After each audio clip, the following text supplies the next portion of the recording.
episode. Loading. Play. You are listening to Freshly. Oh, sorry, before we get started, important announcement. Let me stop for that. Right, last night was the Independent Podcast Awards. It's Thursday morning at the moment, and the reason I'm stopping this episode to give you this important news is because Freshly Squeezed was nominated as Best Music Show in the Independent Podcast Awards, and we only went and bloody won it. I unfortunately couldn't make it down. I sent producer Ant. You right, producer Ant? I feel amazing. Gonna puke. A little bit worse for wear. He managed to capture the moment that we were announced as winners. And the winner of Best Music Podcast is Freshly Squeezed, a youth music podcast. And here's what the judges said. And the judges said this show feels like a destination for both music fans and magicians, for music fans and musicians themselves. High production values really give the podcast a premium feel. Bloody lovely. And just goes to prove what you guys all knew anyway. This is the finest music podcast going. Thank you if you listen. Even bigger thank you if you're one of the bands we've featured before. Spread the word. Let's keep this moving. Right, let's get back on. Let me just cue this up. That's the right place. And go. You are listening to Freshly Squeezed. One of the hardest songs I've written.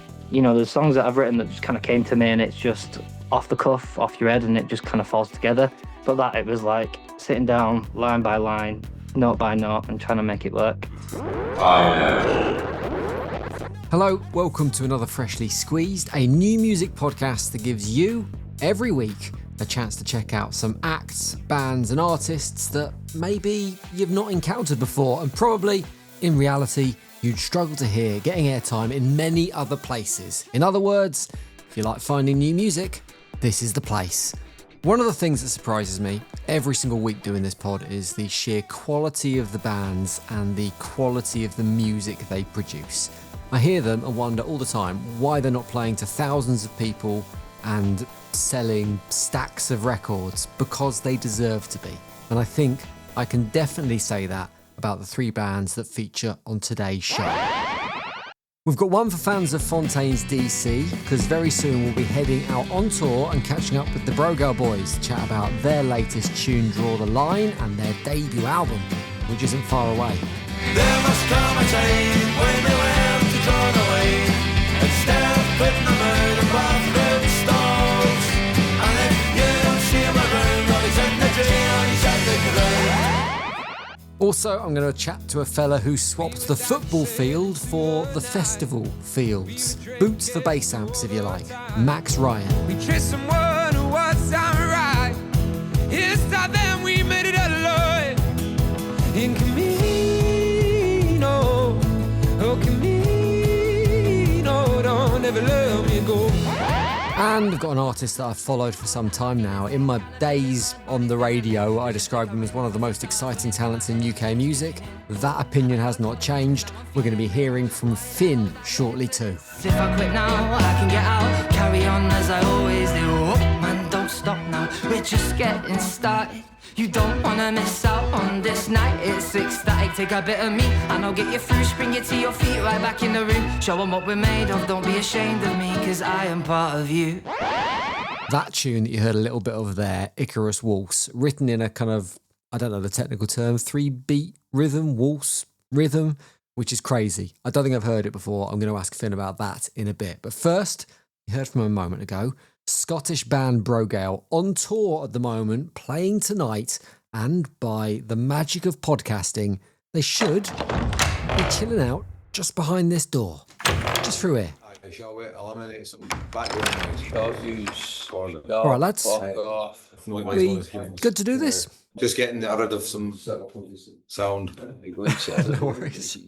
That should be us now, man. Nice. Right, well, next up on Freshly Squeezed, a band described as capable of delivering songs that rouse your spirit and break your heart within a matter of minutes by Rolling Stone. Brògeal, welcome. Hello, thank you. That's a hell of a quote, that is. How does it feel when you got an iconic publication like Rolling Stone saying something like that about you? It's pretty surreal, you know. Thoroughly deserved, but it's pretty Let's set the scene as to where you are at the moment before we chat. You're currently on tour in the Netherlands. Whereabouts are you? We're in a place called Zwol, or Zwolle, as they say, and it is about 55 minutes away from Amsterdam and Utrecht, sort of east and then up a bit. It's very nice. And are you in the venue as it stands, or in like a bar, or where are you currently? We're in a lovely office green room overlooking a lovely goth church and some beautiful autumn trees. Yes. How does your music tend to go down in Europe? Because you feel, I was going to say uniquely British, but you feel uniquely Scottish. How does it translate to the kind of European market? Well, we weren't sure how it would go down at all at first, but I feel like people like to hear something different, and obviously, like, we're doing 6 shows here in the Netherlands, so they obviously like folk music, you know what I mean? So I think because it's a bit more rabble-rousing and like a bit of a kick up the arse, you know, that's why they sort of get behind it. We played a few festivals here over the summer, and I had my kilt on at every one of them, you know, so I was doing big twirls and burls. I think that kind of got people in a bit of a ceilidh dancing mood.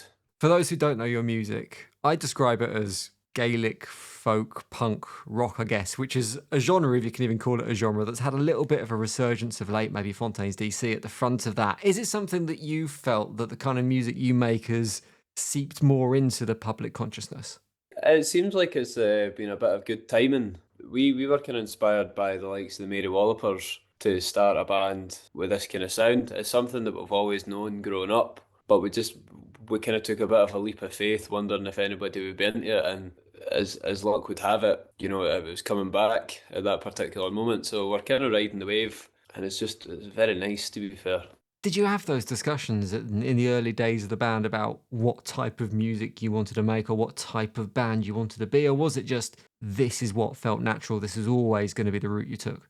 I think a bit of both. Like we grew up playing like punk music and rock and roll tunes, and we loved doing that. But we also wanted to kind of go a bit folky and a bit traditional and a bit kind of Scottishy. Well, you know. me and Aidan used to be in a band that was a punk rock band back in the day. I think that sort of broke up for a while, and then because of me and Aidan growing up listening to Irish folk songs and that, because of our heritage and stuff like that, we always had this common interest in the Pogues and the Dubliners and bands like the Wolftones and stuff like that. I think that once, after a few years when we started playing music again together, that was just the natural route of where the music was going to go. It feels like you are leaning into the Scottish heritage that you have, not just in terms of the music, but in terms of the subject matter too. The new song that we're going to play on Freshly Squeezed, Draw the Line, written about the people of your hometown, Falkirk, I believe. Are the characters in the song actually real people that you've encountered? Yes. But we think that that's it. Yes, but it's not necessarily. The song is sort of written as like to people like that, you know what I mean? Characters like characters that we've met in the past. But it's not written about one person in particular, it's written about people like that, you know what I mean? People that live in small towns, and it's a real shame for them because they feel like if they're the hard man in their town, then they've sort of won it in life. Don't really think that that's a uniquely Scottish thing as well. You know, that's maybe that should have a kind of appeal across Britain. Aye, small town mentality and stuff like that, you know. But there is characters like me and Aidan encountered that song would very much apply to, but it's not about anyone in particular, if you know. It tends to be that bands who write music about small towns and growing up in small towns, they write it from one or two directions. They write it from a sense of pride and belonging, or they write it from a sense of wanting to get out and kind of wanting to achieve more than maybe their environment allows them to. Which direction have you gone in, if either? Well, I think both. Definitely both. Because we're proud of Falkirk in the way that we've been brought up, but in as much as that, we are kind of looking to get out and explore. So we try to kind of bring all that to the music. Some songs about how great us growing up in Falkirk was, and some mental times that we had there, and how proud we are to be for our hometown, sort of humorous lyrics. And then at other times there's songs about this place is a shithole, you know what I mean? Because it is a shithole, and it's also our shithole. Yes. With the new album, Tuesday Paper Club, which comes out in a few weeks now, it's really close. I was reading about how you recorded it and the location of the studio up on the Isle of Lewis, and you were sitting there overlooking the bay making this album. How much did that setting feed into the sound of the album and the Scottishness of the album, I guess? Quite heavily, I think, on kind of two ways.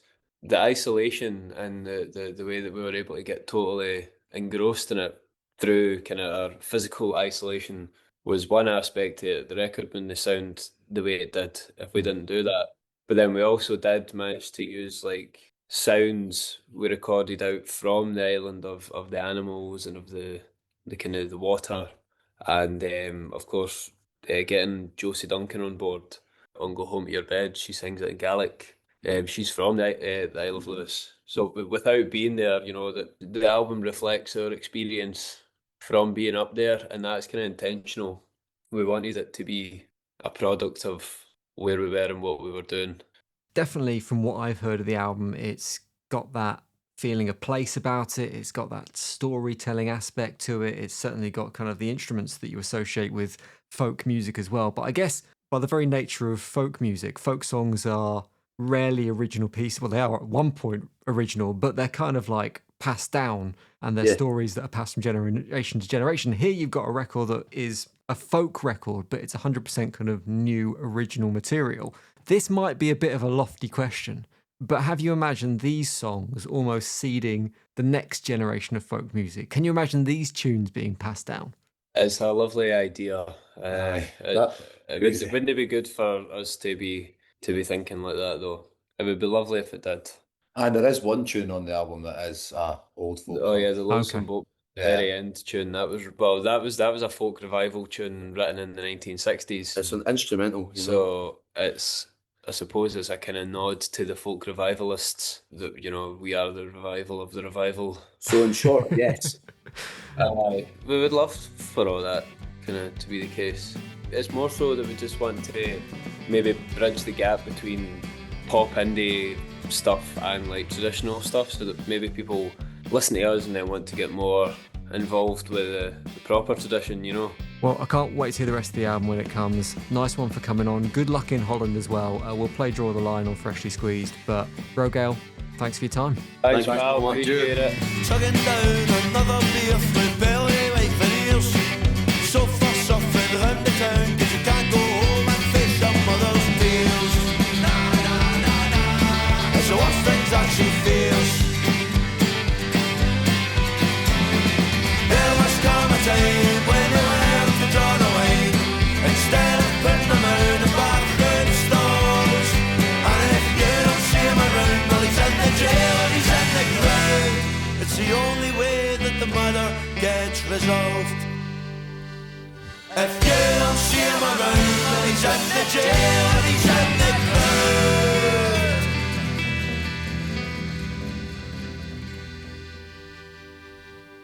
It's the only way that the matter gets resolved.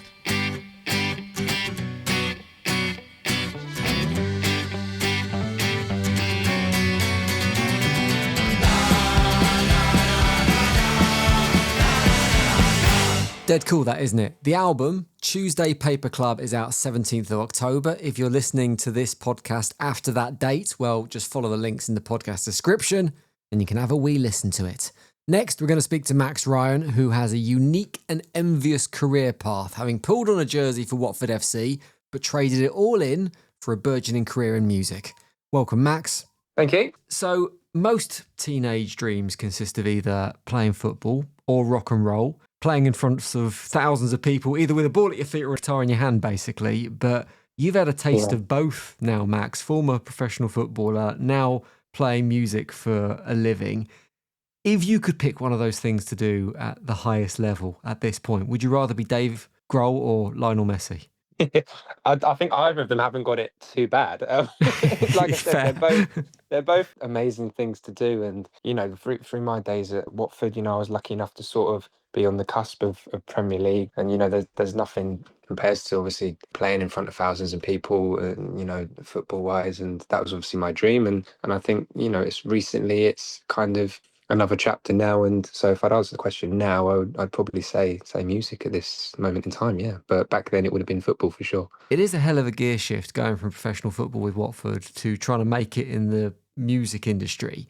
What was it that made you pull the handbrake and do that U-turn and take everything in a different direction? Because I know you were released by Watford, but there are options beyond that. You can carry on playing, albeit at a lower level potentially, but here you've kind of gone, right, I want to focus my energy somewhere else. Yeah, so obviously I came through the academy and lucky enough to do my scholarship and then obviously get my 1 year pro and when I came out of that it's obviously, you know, it was very hard to kind of deal with, and you know, some kids sort of take that sort of cut it off approach and don't really go back to it. I was kind of one that, despite sort of my confidence going a little bit and coming out of the game and finding myself going a bit lower down, I found that, you know, I still wanted to be a part of the game in some way, and that's what I did. I went and sort of played non-league, and you know, music was kind of always my outlet. And you know, at that moment in my life, I was kind of, you know, I was doing both. I was going to play obviously non-league because obviously the schedule's different, and I was then sort of gigging on a Friday and Saturday evening. So sort of you play a game and then you go do a gig, and I was finding myself kind of doing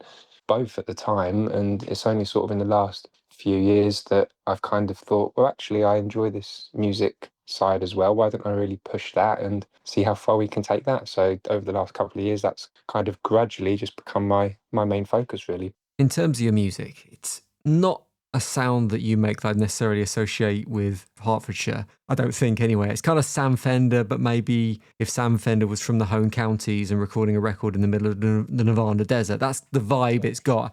How was it that you found your sound that you wanted to settle on? Growing up, I've kind of been open to kind of, you know, different genres and different styles, and I'd sort of been in a change room environment. When I look back on it, there's loads of different, you know, cultures and different styles of music played in the changing room, and I think I've just sort of always been open to different styles of music, and obviously artists like Sam Fender and Ed Sheeran and, you know, sort of even Miles Smith and things, and you know, even listening to like Sabrina Carpenter, and that you kind of take all of those sort of genres in, and along with the modern stuff, I've always had kind of an old head. I remember driving up to Watford to go play on a Friday, Saturday morning when I was a kid, and my dad would put Top of the Pops on, and there'd be all these different kind of styles of music playing, whether that be the blockheads or, you know, the specials. So yeah, I think partly my family bringing up, but also just being around music in different environments, really. It feels like there's a healthy dose of Americana in the new tune Camino. Yeah. What was the inspiration behind the tune? I hear Camino, I instantly think of El Camino's classic American cars, but I'm assuming that's not the starting point here. Well, you're not. I think when I give the explanation, I understand a little bit more about that side of it. But obviously, there's a tapas restaurant in London, and there's obviously Camino, and you know, I remember there's a place that we just used to go to, me and my friends, quite a bit during a moment in our life, and it was kind of like I liked the name of it, and I was like, oh, this is, you know, quite an interesting name for a song, and it also kind of brought out everyone's got that kind of place they go to, you know, whether have a drink or meet your family or to kind of escape from life and relax, and it kind of became kind of a second home, and that's kind of what the track is about. And you know, yes, it's a restaurant in King's Cross where they do really good food, but it's about kind of that escape that everyone has, whether that be their local pub or whatever, and that then obviously became the theme of the EP, and yeah, that's how it sort of came about, really. You've obviously just given a great restaurant recommendation. What's the go-to dish, just in case we need to know at some point? The Padron peppers. Oh, love Can't go wrong. Straight in, you get them. But hopefully they hear this now, so then hopefully they might play it in the restaurant. That's my next goal. Nice. Launch party there and everything. That's the one. I know, that's the idea. What's next for you now, Max? Because former pro sports people, the ones I've met anyway, always very driven and always very goal focused as well. There's a lot of kind of targets. Have you thought about the next 12 months and what you need to tick off over that time? Yeah, so we obviously, you get the mood board out, didn't you? And you kind of put your goals in place of what you want to achieve. And, you know, the end goal is playing Wembley and, you know, building a fan base and 1,000 people screaming your name. But obviously it's to get to there, there's lots of, you know, they've got to be realistic goals along the way. And, you know, we're just kind of setting kind of monthly targets at the minute. But yeah, hopefully we're going on tour next year. We've got more music coming out, hopefully an album as well. And yeah, just really trying to seize every opportunity we can and hope people come along to ride with us. Nice one, Max. Really enjoying your music. Really pleased that I've discovered you because you're a new artist on my radar as well. Before I let you go, I need to go back to the football thing for one final thought, because a big part of football culture is the initiation song, which is normally hilarious because obviously footballers haven't got a reputation for singing. It's normally something cheesy, standing up in the changing rooms and singing it out. I'm assuming you smashed it for yours. Yeah. The problem, What did the you go problem, with? the Modest, problem is yeah. trying to play it down to. Sorry, I wasn't very subtle there, but the problem is trying to play it down before you do it. Obviously, when I was younger and at Watford, I was obviously a little bit. I wasn't obviously, as practiced as I am now, and there was a voice in there, and we'd have to stand up in the. I remember one Christmas at Watford, they got all the first team, everyone, the whole staff in the canteen, and we were scholars, and we had to go up with somebody, and we had to stand on this chair and sing in front of your Troy Deeneys and the managers at the time. And I remember my mate, he was very shy at the time, so I think as a duet, it was more probably me taking the lead. But I think those experiences as well have helped me now performing in front of people. And every time I have joined a new team, there has been a nice reaction, should I say. What's the go-to tune then? Come on, you got to let us know. Stand By Me by Benny King. It's one that everyone knows. It's one that has a bit of a rhythm to it if you do it. And I feel like I know the words to that one. My back pocket one that I pull out at parties and things like that if we need to casually get up and sing a song. But I must admit, I always find it more enjoyable watching the other lads go after because it's always great to see their reaction as well. Nice one, Max. I won't make you do a rendition. Instead, we'll give a spin to your brand new tune, Camino. But nice one. Cheers for joining me on Freshly Squeezed. Thank you. Hope you enjoy it. Thanks for having me, Jim. Thank you. It was pouring with rain outside, but somehow we didn't seem to mind. We were keeping so warm inside. You said, let's set this house on fire. In Camino, oh Camino, don't ever let me go.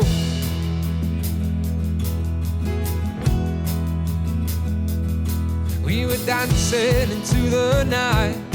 We were drinking to all the time. We traced someone who was right. It's time then we made it alone. In Camino, oh Camino, don't ever let me go.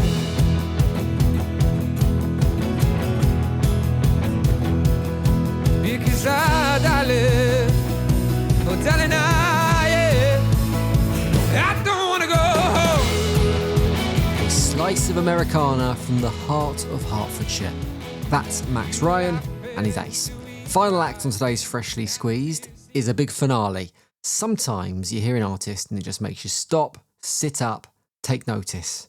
Someone who is doing something different and it just feels exciting, feels innovative, feels original. And that is the case for Fynn, who's hopped on the pod. How you doing, mate?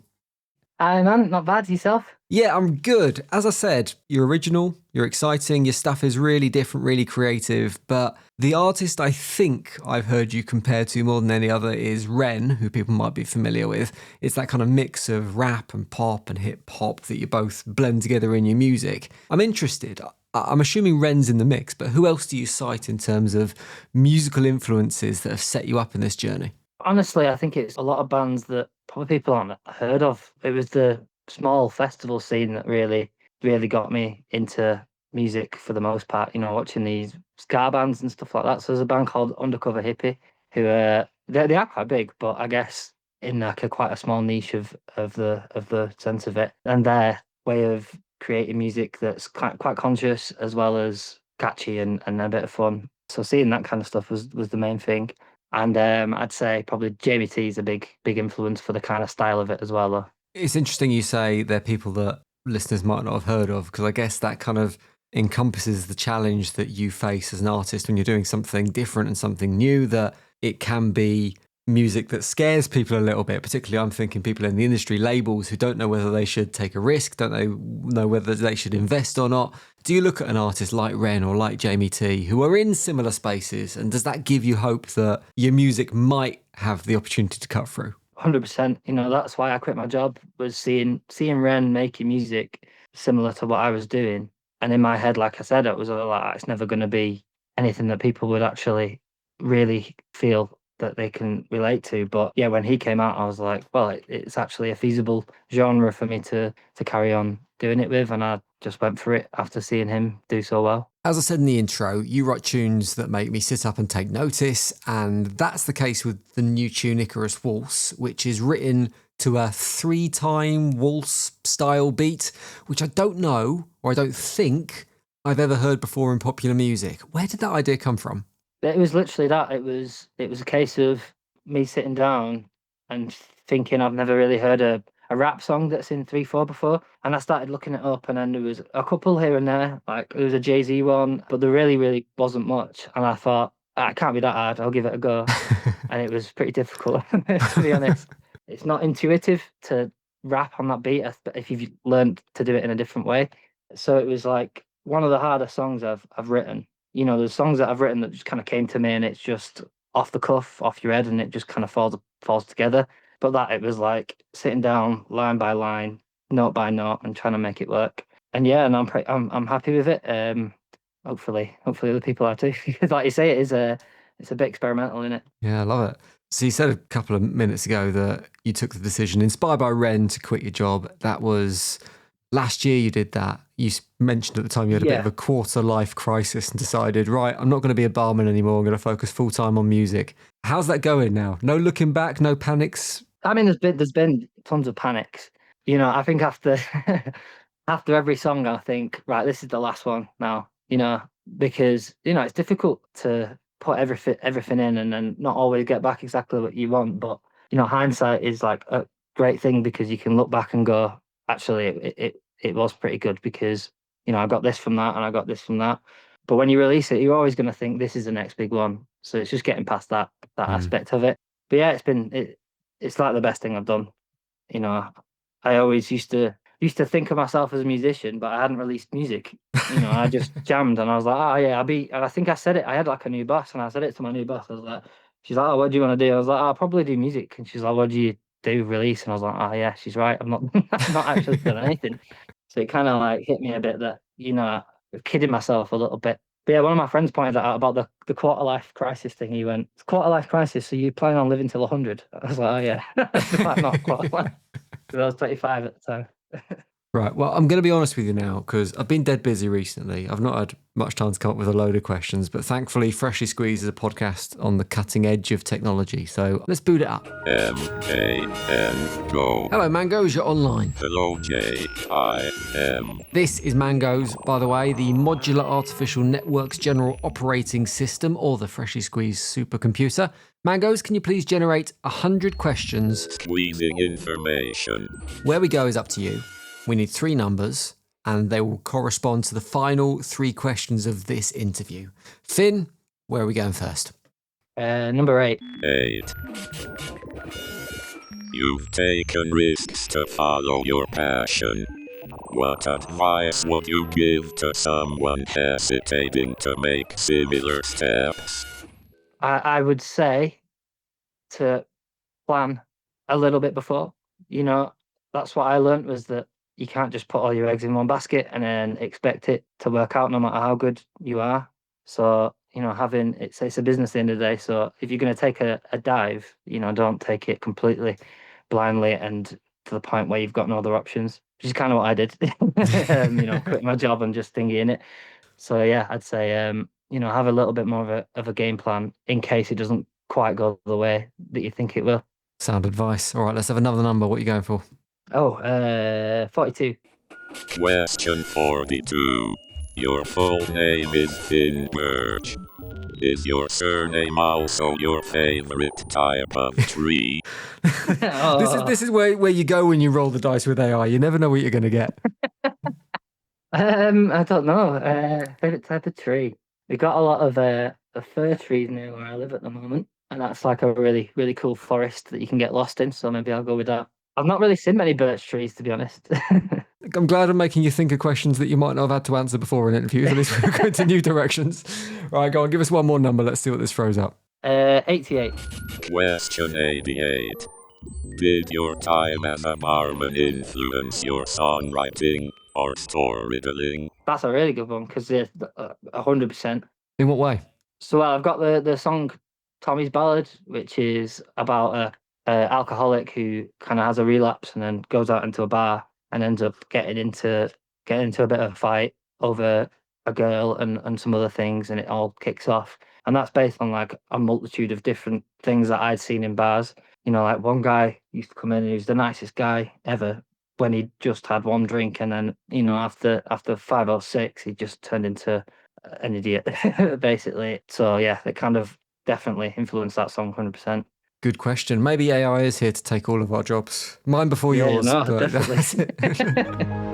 Finn, really good to chat to you. Keep doing what you're doing because I'm absolutely loving it. We're going to play Icarus Waltz, which is out this coming Friday. If you're listening to this the day it goes out on whatever day it is, the song comes out on the 24th. So 24th of October, this one's going to be in the world. But really nice to have you on Freshly Squeezed. Nice to be here. Thank you for having me. My heart's filled with adrenaline, got no social intelligence, representing awkward tension, and it's sending me numb.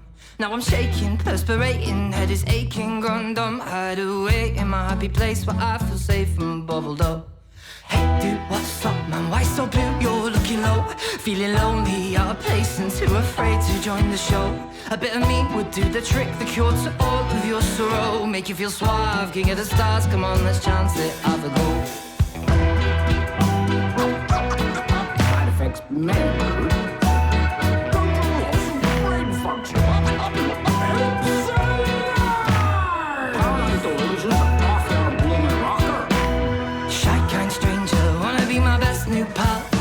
We can trauma bond over memories, or if you wanna we can have a dance. Have a taste, you get a buzz, it's not a big deal, nothing much. Be ashamed to go to waste, why leave it now, have another man. Blood's pumping hard and I'm feeling sick, kinda feeling mad, body's fizzling. Vision flickering, fuzzy stars running through my head, think it's kicking in. I ought to call it quits cause now I'm feeling bit. Why the hell did I get into this? If I quit now, I can get out, carry on as I always do. Oh man, don't stop now, we're just getting started. You don't wanna miss out on this night. It's ecstatic, take a bit of me and I'll get you through. Spring you to your feet, right back in the room. Show them what we're made of, don't be ashamed of me, cause I am part of you. That is ace. I tell you now, you need to check out Finn's other stuff. The link's in the podcast description, along with all this week's acts. I really recommend, I could recommend all of them, but my favourite, Comatose. Came out last year. If you want a starting point, start there. Finn is brilliant. As always, if you've got a musical recommendation for me, you can find me on Twitter, you can find me on Instagram, or you can leave a comment if you're a Spotify listener, and a review if you're on iOS, and I will find your recommendations there. Those two last ways are great ways to grow the show as well, because it helps more people discover the podcast. So do that. Cheers for your ears, make sure you're following the pod, and I'll see you next time. The award-winning Freshly Squeezed, a new music podcast, was devised, produced and hosted by Jim Salveson. Sound design and additional production by Ant McKinley. The music, Blue Blazer, is written and produced by Spin Class. Stop.